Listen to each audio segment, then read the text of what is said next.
At Deir el-Bahari, Hatshepsut's name was not lost. Someone took a chisel to it. Her cartouches were cut away. Royal images were damaged, covered, or replaced. Reliefs connected to her reign were altered after her death, especially during the rule of Thutmose III. The stone preserves the method of disappearance. It does not preserve every motive. That difference is the subject of this investigation. A damaged monument proves intervention. It does not, by itself, prove a hidden civilization, an invisible order, or an unbroken secret lineage. The question is simpler and harder. What process produced the gap? Welcome to Stargate Codex. I am Dr. Elias Thorne, historian and decoder of ancient systems. Here we examine preserved records, architectural anomalies, and the structures through which knowledge and authority moved across time. Today, we follow Erasure from Egyptian temples to Rome, from the suppression of the Knights Templar to the uncertain archives of early modern secret societies. Decode the pattern, but first establish the evidence. Historians must separate several different conditions. Intentional removal is one. Architectural reuse is another. A block may be taken from an older building and placed into a newer one, carrying a damaged inscription into a context its original makers never intended. Archival loss can result from fire, decay, dispersal, or ordinary administrative failure. Later fabrication creates a different problem. Someone claims that a record was suppressed without demonstrating that the record ever existed. So what can the material evidence establish? Chisel traces can show that a name was attacked. A surviving pigment layer can reveal an earlier image. Stratigraphy can place one alteration after another. Changes in titlery can identify a political revision. None of these automatically supplies intention. The archive has to be reconstructed from processes. Who controlled the site? When the alteration occurred? What replaced the original? And whether the same pattern appears elsewhere. A gap is not a message waiting to be decoded according to preference. It is a historical event requiring provenance, date, material context, and corroboration. Hatshepsut's case is unusually valuable because the monument preserves both presence and attempted removal. Her mortuary temple at Deir el-Bahari was built during the 18th dynasty and presented her in the visual language of kingship. After her death, some names and images were removed or obscured. Other references survived in damaged, hidden, or inaccessible locations. She died around 1458 BCE. The most extensive suppression appears to have followed the transfer of power rather than occurring as a single instant. Was the motive succession? The restoration of a conventional male line? A later effort to stabilize dynastic legitimacy? Scholars continue to debate the emphasis. The physical evidence supports political alteration. It does not require a theory of total historical deletion. Akhenaten offers a second comparison. After his death in the late 14th century BCE, Akhetaten was abandoned, his monuments were dismantled, and blocks from the earlier capital were reused in later construction. The Aten cult and its royal program were rejected by successors. Akhenaten's name and the names of associated figures were attacked or excluded from later monumental contexts. But look closely at the reused material. The Talatat blocks did not vanish. Fragments of the rejected program entered new walls. Destruction became transmission. The archive was damaged, but it was not made silent. Rome later developed a more explicit vocabulary for attacks on public memory. The modern phrase Damnatio Memoriae is a scholarly label, not the name of one universal Roman statute. It describes a cluster of actions associated with condemned emperors and other politically disfavored figures, names removed from inscriptions, portraits modified, honors cancelled, and property confiscated.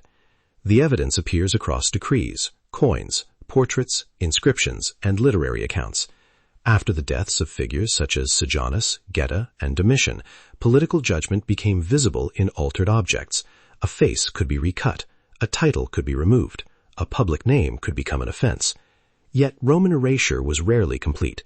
Names survived on private objects, provincial inscriptions, reused stone, and in the records of the proceedings that condemned them. That is why the Roman category must not be projected directly on Hatshepsut. Egypt had its own dynastic and institutional logic. Comparison is useful only at the level of mechanism. Authority regulates legitimacy by regulating visibility. Names, images, titles, honors. Whoever controls those channels can shape public memory. The legal category changes across cultures. The struggle over visibility remains comparable. The medieval record changes the mechanism again. Here, suppression often operated through seizure, interrogation, and redistribution rather than through the systematic recutting of every monument. On Friday, October 13, 1307, officials acting for Philip IV of France arrested members of the Knights Templar across his territories. Charges were issued. Interrogations followed. Property and administrative papers entered a struggle between royal and ecclesiastical authorities. In November 1307, Pope Clement V issued Pastoralis Preeminentiae, directing Christian rulers to arrest Templars and secure their possessions. The Council of Vienne led to the order's dissolution in 1312, and ad providum assigned much of its property to the Hospitallers. These documents establish suppression, custody disputes, and institutional transfer. They do not establish that every Templar archive was destroyed. Records survived in papal, royal, diocesan, and financial collections. Other materials were dispersed, lost, or never created in the form later writers expect. A missing initiation register may be important. It is not proof of an undocumented succession continuing underground. It is a missing register. The distinction matters because later lineage claims often transform administrative silence into evidence of secrecy. The Rosicrucian texts show how publication can be mistaken for archival confirmation.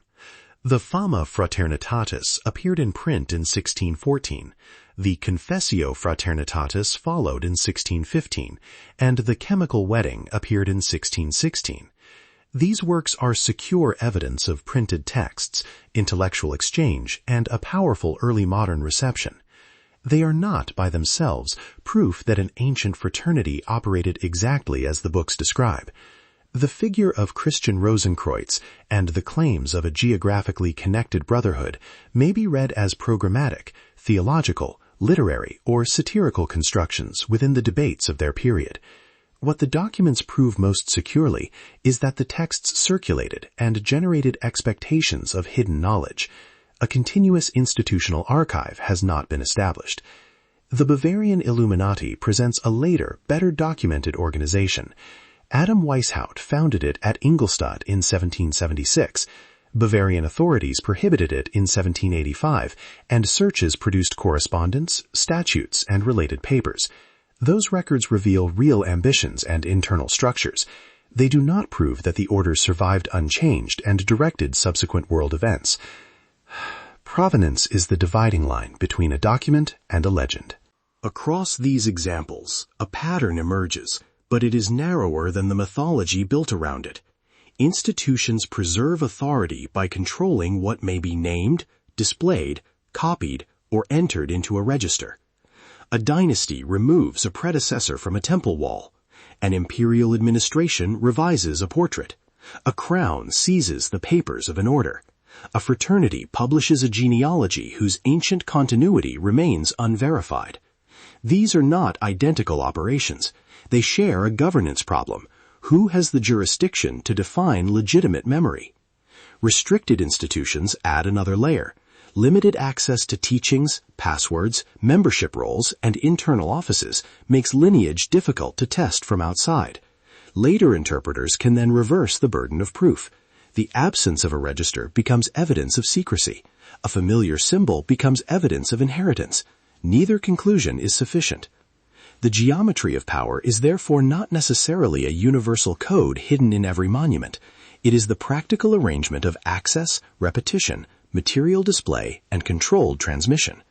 What survives is shaped by authority, but also by climate, bureaucracy, economics, reuse, and chance. The mechanism is real. The grandest claim still requires proof.